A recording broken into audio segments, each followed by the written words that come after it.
Guys, ഇന്നലെ നമ്മൾ വെഡ്ഡിങ്ങൊക്കെ കഴിഞ്ഞ് ഇന്ന് എന്തായാലും നമുക്കെന്താ രാത്രിയാണ് ട്രെയിൻ. അപ്പോൾ ഈ രാവിലെ കുറേ ടൈം ഒഴിവുള്ളതുകൊണ്ട് തന്നെ നമ്മൾ എന്ത് വിചാരിച്ചു, ബുൽബുലയ കാണാൻ പോകാമെന്ന് വിചാരിച്ചു. അപ്പോൾ ലക്നൗവിൽ ഒരു സ്പെഷ്യലായിട്ടുള്ളൊരു സ്ഥലം തന്നെയാണ് ബുൽബുലയ. നിങ്ങൾ പോയിട്ടില്ലെങ്കിൽ പോവുക, കാരണം അത്രയ്ക്ക് അടിപൊളിയാണ്.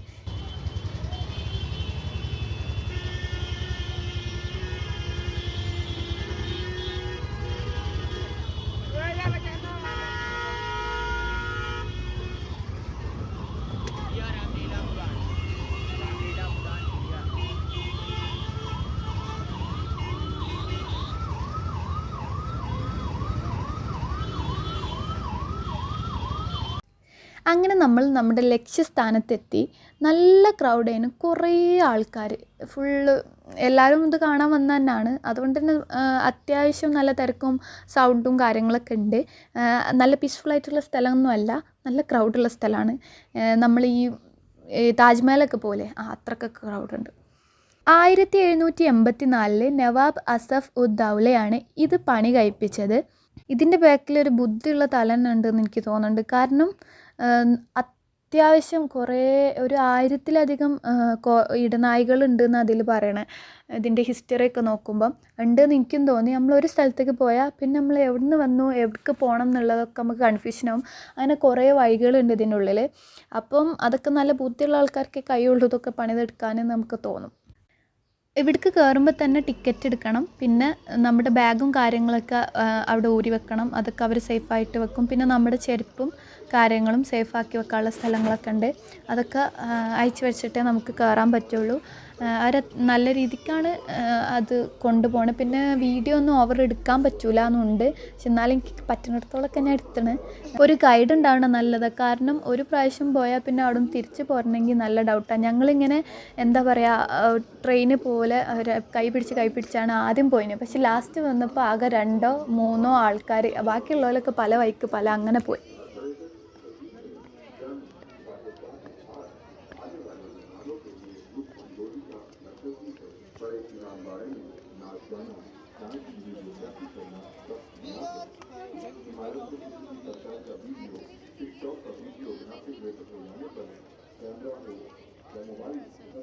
നല്ല അടിപൊളിയാണ് കാണാൻ. ഇതിൻ്റെ ആർക്കിടെക്ചറും സംഭവങ്ങളൊക്കെ കാണാൻ നല്ല രസമുണ്ട്. പിന്നെ കുറേ വഴികളുണ്ട്, കുറേ ഡോറുകളുണ്ട്. അതാണ് ഇതിൻ്റെ ഒരു മെയിൻ സ്പെഷ്യാലിറ്റി എന്ന് പറയണത് തന്നെ. നമ്മൾ ഫുൾ അവിടെയൊക്കെ കറങ്ങി അവിടുത്തെ കാര്യങ്ങളും പിന്നെ ചില ആൾക്കാർ നമുക്ക് അവിടുത്തെ ഹിസ്റ്ററിയും കാര്യങ്ങളൊക്കെ പറഞ്ഞു തരുന്നുണ്ട്. അതൊക്കെ ഇങ്ങനെ കേട്ട്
അങ്ങനെ ബുൽബുലയെ ഫുള്ള് എക്സ്പ്ലോർ ചെയ്ത് നല്ല രസമുണ്ടായിരുന്നു കേട്ടോ. നല്ല ഫോട്ടോ എടുക്കാൻ പറ്റിയ നല്ല ഒരു വൈബുള്ള സ്ഥലമാണ്. അവിടുന്ന് ഇറങ്ങി ഞങ്ങൾ തിരിച്ച് റെയിൽവേ സ്റ്റേഷൻ കഴിഞ്ഞ് നേരെ പോണേ. പക്ഷേ ഒരു പ്രത്യേകത എന്താണെന്ന് വെച്ചാൽ കയറിയപ്പോൾ ഉണ്ടായിരുന്ന ആൾക്കാരൊന്നും നമ്മളെ കൂടെ ഇല്ല. പിന്നെ അവരെ വിളിച്ച് അവർ പറഞ്ഞു അവർ റെയിൽവേ സ്റ്റേഷനിൽ വരാമെന്ന്. അങ്ങനെ ഞങ്ങൾ 3 പേര് മാത്രം.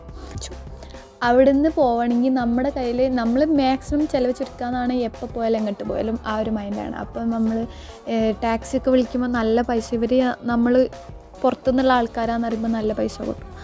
അങ്ങനെ ഒരു ചേട്ടൻ വന്നിട്ട് നമ്മൾ അങ്ങനെ അവരിപ്പോഴും മറ്റേ സൈക്കിളിൽ ചവിട്ടിയിട്ട് ആൾക്കാരെ കൊണ്ടുപോകുന്ന രീതിയാണ്, സൈക്കിൾ ചവിട്ടിയിട്ട്. അതായത് പണ്ടൊക്കെ ഉണ്ട് നമ്മൾ ഈ സൈക്കിളിൽ ബാക്കിലൊരു കൊട്ട പോലെ ഉണ്ട്, നമ്മളതിൽ കയറിയിരിക്കുക. പണ്ടത്തെ ദിലീപിൻ്റെ സിനിമയിലൊക്കെ അതേപോലെ. അങ്ങനെ ഒരു നല്ല എക്സ്പീരിയൻസ് ചെയ്യുന്ന വെച്ചാൽ നമുക്ക് വിഷമമുണ്ടാവും. ഇയാൾ നമ്മളങ്ങനെ സൈക്കിളും ചവിട്ടി, അയാൾ നല്ല ഏജ്ഡ് ആയിട്ടുള്ള ആളാണ്. അപ്പം അങ്ങനെ നമ്മൾ അയാൾ റെയിൽവേ സ്റ്റേഷനിലാക്കി.